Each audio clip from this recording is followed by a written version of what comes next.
Right now, police are digging further into John Gardner's past. He is a convicted sex offender and now being considered a suspect in 2 murder cases down here in San Diego County. Investigators say that the gang members took turns depositing the counterfeit checks here at Navy Federal Credit Union because unlike most banks, there is no hold on the cash. FBI has confirmed that this is now a homicide investigation. As you were saying, this is very frightening for passengers that we're talking to. They're getting off board of the carnival elation here. Students have received these letters in their email box. It says basically what you're talking about. A student is suspected of having swine flu here on campus, and it's the reason why these guys over here, Oscar and Sergio, you're wearing masks this morning. The search effort is still underway for the 2 missing people. 3 are confirmed dead. There were 5 aboard this Navy helicopter that crashed off our coast. Let me show you what it looks like. This is what they're looking at, just debris everywhere. You can see this is where the fire started. According to fire officials up there, because of faulty wiring here in the rooftop, that blackened area, fire officials are not even sure if this is structurally sound for the cleanup to begin this morning.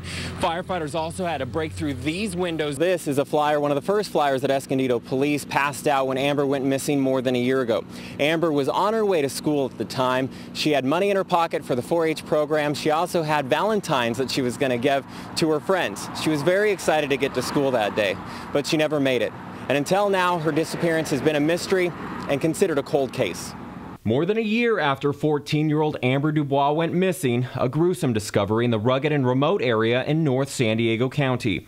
Human skeletal remains have been positively identified as being those of our missing 14-year-old Amber.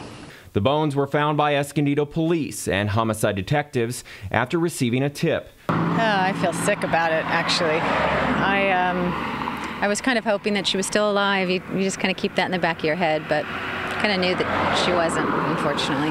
Yeah, and you know, it's horrible, but it's good. It's a sense of closure. It's good for the mom and the dad and the grandma and everybody involved to be able to put it to rest. And you know, it's terrible, but to live with the unknown, I think would be worse. Amber vanished while walking to Escondido High School in February of 2009.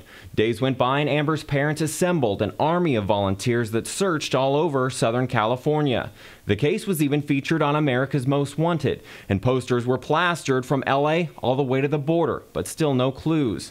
More than a year later, it was the Chelsea King case that seemed to shed new light on this cold case. We'd like to thank everybody involved in the search for Amber. The entire community, everybody who helped out in our search efforts, and above all, our huge volunteer corps. Back out here in front of the Pala Indian Reservation, this is about 2 miles from where this investigation is still ongoing. This is as far as we can go because of tribal police. In the meantime, Escondido police still looking into how Amber disappeared and how her body came to be here in the first place. That's the very latest from North San Diego. I'm going to send it back to you in Sacramento. Toyota investigators, they have 2 cases of runaway Prius on their hands this morning, one in New York and the other here in San Diego. Okay, how fast are you going? 80 something. You're going 80 miles an hour? 81 now. 81? And it's still stuck? Yes. This is the chilling 911 call as Jim Sykes' 2008 Prius sped out of control down Interstate 8. I was afraid that, you know, if I did something, the car was going to go off the side, which there's 200, 300, 400-foot drops. His car reaching speeds of 90 miles an hour. Sykes said that he did everything that he could to get the car to slow down. How fast are you going? I don't want to go over the side. It wasn't until a CHP officer told Sykes to press on the brake pedal and emergency brake at the same time did his car stop. He was literally standing on the brake pedal from his actions. Now another Prius owner in New York says that her car suddenly accelerated on its own too. She says that she was only able to stop after crashing into a wall. 2004 to 2009 models of Toyota Hybrid are already subject to a recall for their floor mats. The car maker said that the floor mats may interfere with the accelerator. Yet Sykes says that he was turned away by the dealership when he took it in 3 weeks ago after he received a recall notice in the mail. They looked at the computer and said my car was not on the list. Holy crap, sir. You all right? Woo. Back out here live, this is where his car is at this very moment in the city of El Cajon. They are waiting for investigators to arrive here to finish this investigation, figure out what went wrong with his car. They're also obviously being sent to New York this morning. In the meantime, Toyota says that they're doing whatever they can to work with these Prius owners. That's the very latest from El Cajon. I'm going to send it back to you in Hollywood. John Albert Gardner III is now considered a suspect in several cold cases around Southern California, including the case of missing teen Amber Dubois. Convicted sex offender John Albert Gardner III may be linked to several crimes across Southern California. Police say he is the suspect in at least one other attack near the trails in San Diego, where 17-year-old Chelsea King disappeared. The security and the safety is gone.